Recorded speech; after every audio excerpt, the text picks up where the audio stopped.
பத்தில்டு. இவர் 635 ஆண்டு இங்கிலாந்தில் பிறந்தார். இவர் வாழ்ந்த பகுதியில் கொள்ளையர் கூட்டத்தினுடைய ஆதிக்கம் அதிகமாக இருந்தது.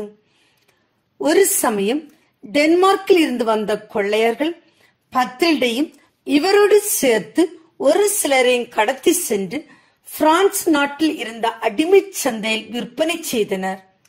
பத்தில்டு அடிமை சந்தையில் ஏலத்திற்கு விற்கப்பட்டுக் கொண்டிருந்த தருணத்தில் பிரான்ஸ் நாட்டின் அரசர் கிளோவியஸின் அரசபையில் முக்கிய பொறுப்பில் இருந்த எர்சனோல்டு அங்கு வந்தார். அவர் பத்தில்டின் அழகில் மயங்கி இவரை விலைக்கு வாங்கி கொண்டு வந்து அரண்மனையில் பணிக்கு அமர்த்தினார். அரண்மனையில் வேலை பார்த்த நாட்களில் பத்தில்ட் எல்லோரிடம் இரக்கத்தோடும் கருணையோடும் பழகினார். சக அடிமைகளின் பணியாளர்களின் துணிகளை துவைத்து தந்தார். அது மட்டுமல்லாமல் அவர்களுடைய காலணிகளையும் துடைத்து அழகாக்கினார். இதனால் பத்தில்டு குறித்து சக பணியாளர்களிடம் நல்ல மதிப்பு உண்டானது. நாளாக நாளாக பத்தில்டை குறித்து பேச்சு அரண்மனை முழுவதும் பரவியது. பிரிதொரு நாளில் அரசர் பத்தில்டை குறித்து கேள்விப்பட்டு இவரை மணந்து கொண்டார். அப்போது இவர் ஒரு சாதாரண அடிமையாக இருந்த தன்னை இறைவன் அரசியாக உயர்த்தியது நினைத்து இறைவனுக்கு நன்றி சொன்னார். மன்னர் கிளோவியஸின் மனைவியாக பிரான்ஸ் நாட்டின் அரசியாக உயர்ந்த பின் பத்தில்டு செய்த முதல் காரியம் அடிமை வாணிபத்தை ஒழித்ததுதான். இதற்கு அடிமைகளிடமிருந்து மிகுந்த வரவேற்பு கிடைத்தது. அதற்கு அடுத்து இவர் அரசரோடு இணைந்து மக்கள் மீது இருந்த அளவுக்கு அதிகமான வரி சுமையை குறைத்தார். இதனால் சாதாரண ஏழை எளிய மக்களுடைய நன்மதிப்பை பெற்றார்.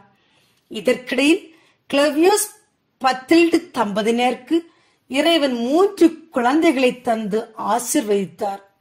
இதனால் பத்தில்டு மிகவும் ஆசிர்வதிக்கப்பட்டவராய் உணர்ந்தார். இப்படி எல்லாம் நன்றாக போய்கொண்டிருந்த தருணத்தில் மன்னர் கிளோவியஸ் திடீரென்று இறந்து போனார். அப்போது பிள்ளைகள் எல்லாம் மிகவும் குறைந்த வயதினை உடையவர்களாக இருந்தார்கள். எனவே அவர்களில் யாரையும் அரசராக மணிமுடி சூட்ட முடியாது என்பதனால் பத்தில்டே நாட்டின் அரசாக இருந்து எல்லா பணிகளையும் சிறப்பாக செய்து வந்தார். இவர் அரசாக இருந்த காலகட்டத்தில் நிறைய ஆலயங்களையும் துறவற மடங்களையும் கட்டி எழுப்பினார். அதோடு ஏழை மக்களுடைய பயன்பாட்டிற்கு என்று மருத்துவமனைகளையும் கட்டி தந்தார். இதனால் மக்கள் அனைவரும் இவரை வணக்கத்திற்குரிய அரசு என்று வாயார புகழ்ந்தார்கள்.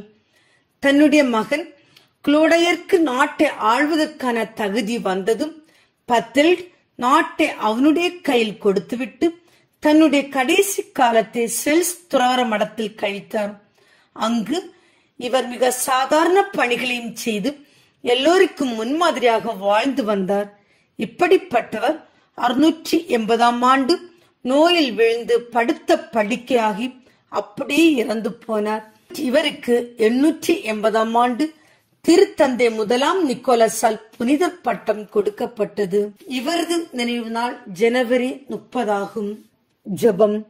அன்பு தந்தை இறைவாம், தனக்கு கிடைத்த அதிகாரத்தை தொண்டு செய்ய பயன்படுத்தி ஏழை மக்களுக்கு நல்வாழ்வு வழங்கிய இப்புனிதரின் வாழ்வை எங்களும் வாழ்வாக்கிக் கொண்டு நாங்களும் அதிகாரம் அடக்கிய ஆள அல்ல, அன்பு சேவை என்பதை உணர்ந்து எங்களின் பதவி அதிகாரத்தின் மூலம் பிறர் வாழ்வில் ஒளியேற்ற வேண்டிய கிருபையை தாரும். ஆமீன். தூய பத்தில்ட் எங்களுக்காக வேண்டிக் கொள்ளும்.